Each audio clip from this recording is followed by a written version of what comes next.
అమ్మవారికి సంబంధించినటువంటి 8 మూర్తులు ఉన్నాయి. ఆ 8 శక్తి స్వరూపాలని ప్రతిరోజు పిల్లలు ఒకసారి నోటితో అనాలి. ఇంట్లో ఆడవాళ్ళు కానీ మగవాళ్ళు కానీ ఆ నామాలు కానీ చెప్పారనుకోండి, ఏమవుతుందో తెలుసా అండి? నేను చెప్పట్లేదు. దుర్వాసో మహర్షికి ఆర్యా ద్విషతిలో అమ్మవారు కళ్ళెదుట కనపడింది, దర్శనమిచ్చింది.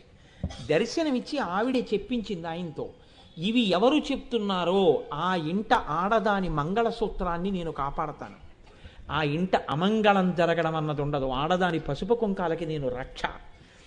పిల్లలు చదివితే పిల్లలకి మంచి విద్యాభ్యాసం కలుగుతుంది, మంచి బుద్ధులు కలుగుతాయి. దుర్వ్యసనముల వైపుకి పిల్లలు వెళ్ళిపోకుండా అమ్మవారు రక్షిస్తుంది. అటువంటి శక్తి అమ్మవారి 8 మూర్తులను తలుచుకుని 8 శక్తుల్ని ఆర్యాద్విషతిలో దుర్వాసో మహర్షి చెప్పినటువంటి పాదం చెప్పాలి. అది మీరు ఇంట్లో రోజు చెప్తున్నారనుకోండి, చెప్తూ ఉంటే ఒకవేళ భర్త గారికి ఏదైనా ప్రమాదం వాటిల్లుతున్నా అమ్మవారు రక్షిస్తుంది, ఏమవదు, కాపాడుతుంది తల్లి. పసుపు కుంకాలు నిలబడతాయి ఇంట్లో, ఎప్పుడూ పసుపు కుంకాలు దానం చేసుకునే భాగ్యం కలుగుతుంది. జీవితాంతం కూర్చుని కుంకుమార్చన చేసుకునే అదృష్టాలు లభిస్తాయి.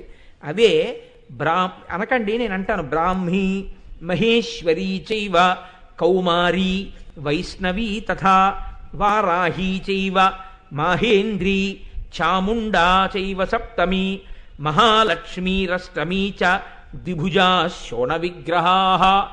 ఈ యనమండుగురిని తలుచుకుంటే, యనమండుగురు ఎక్కడున్నారో తెలుసా అండి? మనకు బాగా దగ్గరలో దక్షారామ క్షేత్రంలో ఉన్నారు వీళ్ళు. అష్టమాతృకలు అంటారు, సప్తమాతృకలు, అష్టబ్రాహ్మీమూర్తులు అంటారు వీళ్ళని. కానీ మీరు తలుచుకుంటే ఈ అష్టశక్తుల పేర్లు నోటితో పిల్లలు పలికినా, ఆడవాళ్లు పలికినా, మగవాళ్లు పలికినా అమ్మవారి యొక్క అనుగ్రహం కలుగుతుంది. భద్రం భక్ష్మళయంతు బ్రాహ్మీ ముఖ్యాశ్చ మాతరోస్మాకం. భద్రం భద్రం భద్రం, ఏ ప్రమాదం లేకుండా ఆడవాళ్ళు సౌభాగ్యంతో అందరూ సంతోషంగా ఉంటారు. ఇవన్నీ ఎవరు చెప్పినవో తెలుసా అండి? అమ్మవారే బ్రహ్మాది దేవతలతో, ఋషులతో వేరు వేరు సందర్భాల్లో చెప్పించింది. నేను ఇందాక మీకు చెప్పింది దుర్గా సప్తశతి, ఇప్పుడు నేను చెప్తున్నది ఆర్యా ద్విషతి. ఇవన్నీ బ్రహ్మోపేంద్ర మహేంద్రాదిదేవ సంస్థుత వైభవ. తల్లి ఎక్కడెక్కడ ఎవరితో ఏ స్తోత్రాలు చేయించి అవి చేస్తే మీరు రక్షింపబడతారో వాటిని మనకు అందించింది ఋషుల చేత. అవి మీతో ఇవాళ చెప్పిస్తూ ఉండడానికి కారణం అది. లలితా సహస్ర ప్రవచనాంతర్గతంగా మీరు కూర్చుని దేవాలయంలో ఈ శ్లోకం చెప్తే అది మీకు రక్షణ కవచమై నిలబడిపోతుంది. అందుకే నేను ఈ మాట చెప్పి ఇవాళ మీతో చెప్పిస్తున్నాను ఈ మాటలు. కాబట్టి అనండి, ఆ 8 శక్తుల పేర్లు అనండి. పిల్లలు ప్రతిరోజు అనాలండి. అసలు ఇవి సువాసిని ప్రతిరోజు అనాలి. బ్రాహ్మీ మాహేశ్వరీ చైవ కౌమారీ వైష్ణవీ తథా వారాహీ చైవ మాహేంద్రీ చాముండా చైవ సప్తమి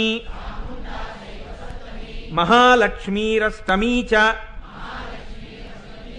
ద్విభుజా శోణ విగ్రహాః. భద్రం పక్ష్మళయంతు బ్రాహ్మీ